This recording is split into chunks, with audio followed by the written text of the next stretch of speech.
South ఇండియాలోనే అతి తక్కువ ధరలకి రత్నాలనందించే ఏకైక సంస్థ 6JVR. Hi Mahidhar. Hi Roshan గారు, ఎలా ఉన్నావు? బాగున్నా, మీరు ఎలా ఉన్నారు? చాలా బాగున్నాను. చాలా హ్యాపీ అనిపిస్తుంది మహిదర్. Thank you. దేనికి? చాలా ఇయర్స్ తర్వాత ఒక మెసేజ్ అనమాట. అవును, నేను హైదరాబాద్ వస్తున్నాను, నాది ఒక ఇంటర్వ్యూ చేయాలని.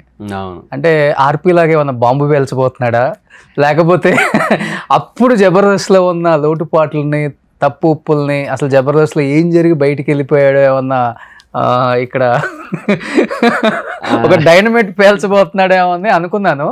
బట్ తర్వాత అనిపించింది జబర్దస్త్ నుంచి బయటికి వెళ్ళిపోయినా కానీ నీకంటూ ఇండివిజువల్గా ఏదో యూట్యూబ్ ఛానల్ పెట్టుకున్నావు, సినిమాలకు సంబంధించిన రివ్యూస్ చెప్తున్నావు, అది మంచి రివ్యూస్. అవును, పీపుల్ కూడా బాగా యాక్సెప్ట్ చేశారు. అంటే మరి టూ మచ్ హార్ష్ గా లేదంటే ఓవర్ క్రిటిసిజం చేస్తూ కాకుండా బాలేదు అంటే బాలేదని చెప్పుకుంటే అయిపోద్ది కదా. అంతే అంతే అంతే. సో కానీ బాగా అనిపించట్లేదా యాక్టింగ్ అనే దానికి? లేదు సార్, ఎందుకంటే నేను హైదరాబాద్ వచ్చింది ఓన్లీ జబర్దస్త్ దృష్టిలో పెట్టుకొని. అంతే అంతే, ఇండస్ట్రీ కాదు. For me Jabardasth is my industry. Okay. So అట్లాగే అనుకొని వచ్చాను. సో దాంట్లో ప్లేస్ కోసం కష్టాలు పడ్డాను స్టార్టింగ్ లో. తర్వాత దాంట్లో ఒక మంచి పొజిషన్ కి వెళ్ళాను, టీమ్ లీడర్ కూడా అయ్యాను. ఒక 18 స్కిట్లు చేశాను టీమ్ లీడర్ గా. ఆ తర్వాత జరిగిన కొన్ని బ్యాడ్ సిచ్యువేషన్స్ వల్ల బయటకు వచ్చాను. సో ఇంకా ఓకే, ఇంకా నా డ్రీమ్ ఫుల్ఫిల్ అయిపోయిన ఫీల్ ఉంటది ఒక సైడ్. సో ఇంకా అంతే, పెద్ద ఏం ఫీలింగ్. ఇంత చిన్న ఏజ్ కి డ్రీమ్ ఫుల్ఫిల్ అయిపోయింది అనుకున్నా? ఒక డ్రీమ్ అంతేనా? మల్టిపుల్ డ్రీమ్స్ ఉంటాయి కదా, అందులో ఒక dream. Okay okay. So actual గా చెప్పాలంటే ఆర్పీది నీ కాంబినేషన్ చాలా బాగుంటుంది. అవునవును, మా ఇద్దరు 120 స్కిట్స్ చేసాం సార్. ఐ థింక్ ఆర్పీ అన్న మహేష్ అన్నతో గానీ బాబీతో గానీ కూడా అన్ని స్కిట్స్ చేయలే, మేమే ఎక్కువ ట్రావెల్ అయ్యాం. ఓకే. సో అటు సైడ్ ఏమో అభిది మన ఆదిది ఎంత బాగుంటుంది ఆ కాంబినేషన్. తర్వాత అంటే వాళ్ళ రేంజ్ ఈక్వల్ బాగా మీరు అది మెయింటైన్ చేశారు.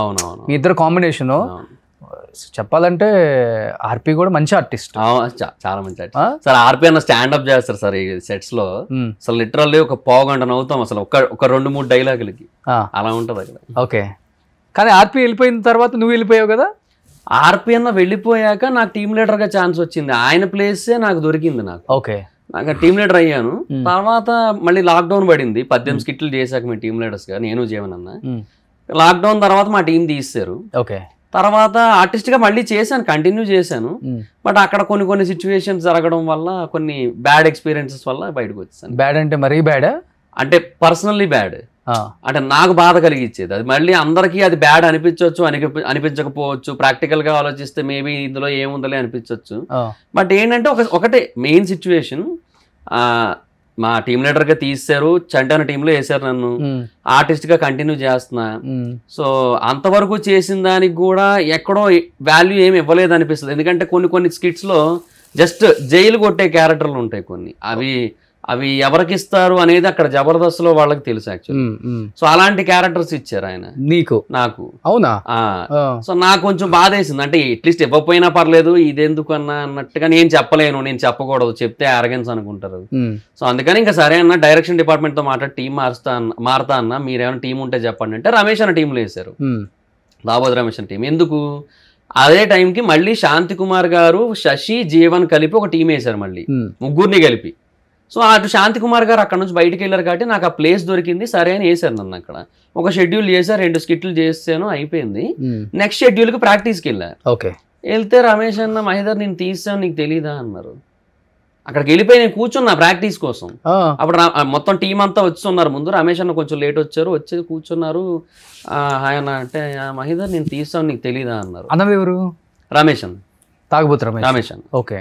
అంటే నాకు తెలియదన్నా, మీరు కూడా చెప్పలేదు కదా అంటే, అదే డైరెక్షన్ డిపార్ట్మెంట్ చెప్తానన్నారు, నీకు చెప్పలేదా? లేదన్నా అని చెప్పి నేను ఒక ఎగ్జిక్యూటివ్ దగ్గరికి వెళ్ళాను, అప్పుడు జబర్దస్త్ ఎగ్జిక్యూటివ్. ఓకే. ఆయన దగ్గరికి వెళ్ళి అడిగాను, ఏందన్నా ఇట్లా ఈయన ఫైట్ చేయలేదా తాగుబోతు రమేష్ గారు? దానికి రీజన్ ఏంటి, శాంతి కుమార్ గారు మళ్ళీ వచ్చారు. అక్కడ ఆయనకి ఫ్రస్ట్రేషన్ వచ్చి, ఆయనకి ఏదో కుదరలేదు, వచ్చారు ఆయన. ఆయనతో పాటుగా నరేష్ ను కూడా ఇచ్చారు వీళ్ళు, మన జబర్దస్త్ నరేష్. సో తనని ఇచ్చారు. సో నరేష్ ఏంటంటే ఇద్దరు, ఒకటి punch based artist, 2 drama based artist కూడా. నేను ఓన్లీ పంచ్ బేస్డ్ ఆర్టిస్ట్ కదా. సో ఆయనకి బెటర్ ఆప్షన్స్ దొరికాయి. ఓకే. సో ఆయనకి ఏం అనలేదు, ఆయన ఏం అనుకోలేదు ఆయన. సో సరే నేను డైరెక్షన్ డిపార్ట్మెంట్ దగ్గరికి వెళ్ళాను, నాన్న నాకు చెప్పలేదన్నా అంటే, అదే మహిదర్ ఇట్లా జరిగింది, కొన్ని మార్పులు అయ్యాయి, నిన్ను చూద్దాం ఇంకో టీంలో ఎక్కడైనా ఇరికిద్దాంలే, నీకు చెప్పలేదంటే, అదే నువ్వేం పెద్ద పట్టించుకో, పెద్ద ఫీల్ కావు కదా, అందుకే నీకు చెప్పలేదు అన్నారు. అండ్ నేను అన్నాను అది కాదన్నా, నేను డైరెక్ట్గా వచ్చేసి అక్కడ కూర్చున్నాను, నేను ప్రాక్టీస్ నా టీం అనుకోని, నేను అక్కడికి వెళ్ళిన తర్వాత నిన్ను తీసేసావు నీకు తెలియదా అనేసి అంటే బాధ వేస్తుంది కదన్నా, నేను మనిషినే కదా, నాకు ఫీలింగ్స్ ఉంటాయి కదా, నేనెందుకు బాధపడను, ఇది కరెక్ట్ కాదని చెప్పి ఇంకా అంటే ఆ టైంలో అనిపించింది this is not my place అని. ఇంకా సో ఇంకా నువ్వు కూడా లైట్ తీసుకుందాం ఇంకా అంటే ఆ మూమెంట్లో అనిపించింది ఇంకా this is not my place అని. డైజెస్ట్ అవ్వలేకపోయావు? అది చాలా కష్టం అనిపించింది అన్న, ఎందుకంటే అంతమంది టీం మెంబర్స్ ముందు నిన్ను తీసేసావు నీకు తెలీదా అంటే, నాకు ముందు చెప్పేసి ఉండుంటే నేను ఆ షెడ్యూల్కి రాకేపోతును కదా అన్న, చెప్పొచ్చు, ఒక మెసేజ్ పెట్టచ్చు, నేను ఎవరో ఒకరితో అప్పుడు ఆ తర్వాత షెడ్యూల్కి మాట్లాడుకొని అప్పుడు వాళ్ళ టీం దగ్గరికి వెళ్ళి ఉందును. సో నాకు అది తీసుకోలేకపోయాను. సో కీర్తి గారి దగ్గరికి వెళ్ళాను, సార్ ఇట్లా ఇది సార్ జరిగింది, ఇంకా నేను టీమ్ లీడర్గా అయితేనే ఉండగలను సార్, లేదంటే వెళ్ళిపోతాను సార్, ఇక్కడ నాకేమో బాధగా అనిపించింది సార్ అంటే, ఇంకెక్కడైనా ఏమైనా ఛాన్సెస్ వచ్చాయా, ఇంకెక్కడైనా ఆప్షన్ ఉందా అన్నారు. అంటే అదిరింది అప్పుడే స్టార్ట్ అయింది కదా, దానికోసం అన్నట్టు అడిగారు. అలా ఏం లేదు సార్, ఇక్కడే నాకు ఇక్కడ బాధ కలిగింది అంతే అని చెప్పాను. ఒక 3 days టైం మహిదర్ అన్నారు. 3 days తర్వాత ఇంకా లేదు అన్నారు. ఇంకా అంతే ఇంకా యాక్చువల్గా చెప్పాలంటే నువ్వు పంచులు చాలా బాగా రాస్తావు. అట్ ది సేమ్ టైమ్ మీ ఇద్దరు కాంబినేషన్ పేలటానికి కూడా వన్ ఆఫ్ ద రీజన్ నువ్వు రాసిన డైలాగ్సే. అంటే మా దాంట్లో అయితే రాజ్ కుమార్ అనే ఎక్కువ. అదే రాజ్ కుమార్ నువ్వు ఏదైతే ఒకప్పుడు ఆది మంచి డైలాగ్ రైటర్, ఆర్టిస్ట్ ఏం కాదు, మంచి డైలాగ్ రైటర్. తన పంచుల్ని తనే చెప్పడంతో అది బాగా ఫ్లో బాగా పేలింది. ఎలా చెబితే ఐడియా ఉంది. మహిదర్ కూడా ఇంచుమించు ఆది లాంటి ఒక స్టేచర్ ఉన్నోడే, ఆదిలాగా పంచులు రాయగలిగిన వాడే, స్టేజ్ మీద కూడా ఆ మాత్రం యాక్టింగ్ చేయగలిగిన వాడే. చాలా మంది జూనియర్ ఆది అని అన్నారు సార్. ఆ స్టేజ్కి వెళ్తున్న టైంలో కావాలని మహిదర్ని కొంత రాజకీయం చేసి తొక్కేసి బయటికి పంపిద్దామన్న ప్రయత్నం అయితే కొంతమంది ఒక టీం చేశారు. ఆ టీంలో భాగంగా పెద్ద పెద్ద గొడవలు అయ్యాయి, కొట్టుకునే వరకు వెళ్ళింది. కులపిచ్చి అనేది కూడా తీసుకొచ్చి అంటగట్టే ప్రయత్నం చేశారన్న మాట వాస్తవం. మల్టిపుల్ ఎలిమెంట్స్ ఉంటాయి సార్. అంటే ఇప్పుడు నేను బేసిక్గా ఆర్పిఎన్ వెళ్ళిపోయిన తర్వాత నేను టీమ్ లీడర్ అయ్యాను. ఓకే, నేను జీవన్ అన్న టీమ్ లీడర్ అయ్యాము. ఆ టైంలో ఏంటంటే అక్కడ కాన్సెప్ట్ మారిపోయింది. నితిన్ అన్న భరత్ అన్న ఉన్నంత వరకు ఎలా ఉండేదంటే ప్రతిదీ కూడా అంటే స్కిట్ ఓకే చేయడం కానీ, రిహార్సల్ ఓకే చేయడం కానీ వాళ్ళే ఉండేవారు. ఓకే, బట్ తర్వాత వాళ్ళు వెళ్ళిపోయి వేరే డైరెక్టర్స్ వచ్చిన తర్వాత స్కిట్ ఓకే చేయడం అసిస్టెంట్ డైరెక్టర్ల చేతిలోకి వెళ్ళిపోయింది. రిహార్సల్ ఓకే చేయడం మట్టుకు లాస్ట్ లో అది కూడా కొన్నిసార్లు కుదరకపోతే డైరెక్టర్స్ రారు, కుదిరితే వస్తారు, అలా అయిపోయింది పరిస్థితి. సో అసిస్టెంట్ డైరెక్టర్ల చేతిలో పెట్టేసరికి అక్కడ కొంతమందికి ఆ ఫీలింగ్ అయితే ఉంది. దానివల్ల ఎఫెక్ట్ అయ్యాను కూడా. ఓకే, మా మీద కొంతవరకు జరిగింది. సో ఆ తర్వాత నేను ఒక డెసిషన్ తీసుకున్నాను. ఇప్పుడు అది ఆ రీజన్ నేను పర్టికులర్ గా పేర్లు చెప్దామంటే ఎందుకో కొంచెం చెప్పొచ్చు, నో ప్రాబ్లం, ఏముంది. ఆర్పి బయటకు వచ్చి చెప్పాడు, ఏమైంది? నిజం ఎప్పుడైనా కానీ బయటకు వచ్చి చెప్పాల్సిందే, తప్పదు. అది నిజం దాచితే ఏమో సార్, అంటే అది నిజమో కాదో నేను చెప్పలేను, బట్ నా మనసుకు అనిపించింది మాత్రమే చెప్పగలను. చెప్పు. సో శేషు అని ఒక అసిస్టెంట్ డైరెక్టర్ ఉన్నాడు, తనకి అప్పచెప్పారనమాట మా టీంని ఆ టైంలో. సో అప్పచెప్పినప్పుడు మా దాంట్లో బాబు ఉండేవాడు. బాబు అని ఆర్టిస్ట్, అంటే ఎక్స్ప్రెషన్ సరిగ్గా రావని తన మీద జోక్స్ వేస్తుంటారు. యాక్చువల్లీ తను నా ఫ్రెండే, వాడి ఫ్రెండ్ పరంగా నాకు ఏ రోజు నాకు ఇబ్బంది అనిపించదు. కానీ సో శేషు అనే పర్సన్, బాబు అనే పర్సన్కి మాత్రమే సపోర్ట్ ఉంటాడు. టీమ్ లీడర్స్ మేమిద్దరం అనేది అసలు మర్చిపోయిన ఫీలింగ్ ఉంటుంది. కేవలం బాబే టీమ్ లీడర్ అన్నట్టేగా మాట్లాడేవాడు. బాబు క్యారెక్టర్కి ఎక్కువ లెంత్ పెంచమనేవాడు. ఏదైనా ఒక పంచి చెప్తే ఫస్ట్ నా క్యారెక్టర్కి అనేది అసలు వద్దు, ఈ క్యారెక్టర్కి వద్దు, అసలు ఈ క్యారెక్టర్కి ఇద్దామని, అంటే బాబు ఏదైతే క్యారెక్టర్ పర్ఫామ్ చేస్తున్నాడో దానికి ఇద్దామనేవాడు. బాబు కూడా అలాగే రాసుకునేవాడు ఆ టైంలో కొన్ని డైలాగ్స్. సో ఇట్లా జరిగింది. అప్పటికి ఆర్పి ఉన్నాడా? ఆయన లేరని వెళ్ళిపోయాడు. ఆయన వెళ్ళిపోయాకే నేను టీం లీడర్. ఓకే, ఆయన లేరు. సో అట్లా జరిగింది. సో ఆ టైంలో ఇంకా మల్లెమాల బ్యాక్ సైడ్ ఒక రోజు ఆ టీ కోట్ ఒకటి ఉంటుంది, ఇప్పటికే అక్కడే ఉందంట అది. సో ఆ టీ కోట్ దగ్గర టీ తాగుతుంటారు ప్రాక్టీస్ టైంలో.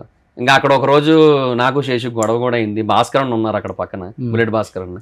సో అంటే గొడవ అంటే మాటల్లోనే. ఆ శేషు ఏంటంటే నేను నా ఫ్రస్ట్రేషన్ ఇంకొక అసిస్టెంట్ డైరెక్టర్తో చెప్పుకున్నాను ఆల్రెడీ. అది ఆయన చెప్తారు కదా, మరి వాళ్ళంతా ఒక టీం కాబట్టి. శేషు ఇండైరెక్ట్ గా అంటున్నాడు, ఎవరో చెప్తున్నారట నా మీద ఇట్లాగా, నేను క్యాస్ట్ ఫీలింగ్ తో ఇట్లా చేస్తున్నాను అది ఇది అని చెప్పి అనేసి అది ఇండైరెక్ట్ గా అంటుంటే, ఏది ఎందుకు ఇండైరెక్ట్ గా అంటున్నావు, నేనే అన్నాను, నేనే చెప్పాను, ఇప్పుడు ఏంటి ఇప్పుడు అని నేను. ఓకే, అట్లా ఏం చెప్పావు నువ్వు? అదే తను క్యాస్ట్ ఫీలింగ్ తోనే సపోర్ట్ చేస్తున్నాడు బాబుని అనేసి నేను ఫీల్ అయ్యా. అదే నేను ఇంకొకరితో ఎక్స్ప్రెస్ చేసుకున్నాను. అది ఆయన అట్లా కాదు, నేను స్కిట్ బాగుండాలని చెప్పి ఏది బాగుంటే ఎవరికి బాగుంటే వాళ్ళకి నేను రాయించాను, వాళ్ళది అట్లా ముందు నడిపించాను అంతే అని చెప్పి తను. లేదు నువ్వు ఈ ఫీలింగ్ తోనే చేసావు, అప్పుడు నువ్వు టీమ్ లీడర్లు ఫస్ట్ ప్రియారిటీయా, టీంలో వచ్చిన ఒక ఆర్టిస్ట్ ఫస్ట్ ప్రియారిటీయా నీకు, నువ్వు అది కూడా చూసుకోవాలి కదా. ఇప్పుడు ఇద్దరం పంచ్ బేస్డ్ ఆర్టిస్టులమే కదా. ఇప్పుడు నేను బేసిక్గా అసలు టీమ్ లీడర్ అయ్యింది ఇన్నాళ్ళుగా ఏ బేసిస్ మీద, పంచ్ బేసిస్ మీద. మా డౌట్ నువ్వు నాకు ఇవ్వకుండా ఆ పర్సన్కి ఇస్తే ఏంటి అర్థం అంటే ఆ క్యారెక్టర్ డిమాండ్ చేసిందంటే ఈ క్యారెక్టర్ వేసినా పేలుతుంది కదా అది కూడా. ఇట్లా దానికి డిసిషన్ లేదు యాజ్ ఎ టీమ్ లీడర్ గా. కాదండి, డైరెక్టర్ చెప్పే ప్రయత్నం చేయలేదు. డైరెక్టర్ నితిన్ భరతేనా? శ్రీపాద్ అన్న వాళ్ళు వెళ్ళిపోయారు, అదిరింది అయింది, ఆర్పిఎన్ వెళ్ళిపోయారు, చంద్రాన్న నాగబాబు గారు వెళ్ళిపోయారు. అప్పుడు ఆ షోకి కూడా వాళ్ళే కదా డైరెక్టర్స్. ఆ షోకి ఇంకా నితిన్ భరత్ నితిన్ భరత్ అటు వెళ్ళిపోయారు. వాళ్ళు వెళ్ళిపోవడానికి కూడా చాలా రీజన్స్ ఉన్నాయి. వాళ్ళు వెళ్ళిపోయారు అండ్ అక్కడ జరిగింది ఏంటి వాళ్ళు వెళ్ళిపోవడానికి రీజన్ అసలుకి అంటే ఇంకా అది వాళ్ళకి బేసిక్ గా వాళ్ళు ఎంత ఎఫర్ట్ పెట్టారంటే జబర్దస్త్ని లేపడం కోసం అసలు డే అండ్ నైట్ స్ట్రగుల్ ఉండేది.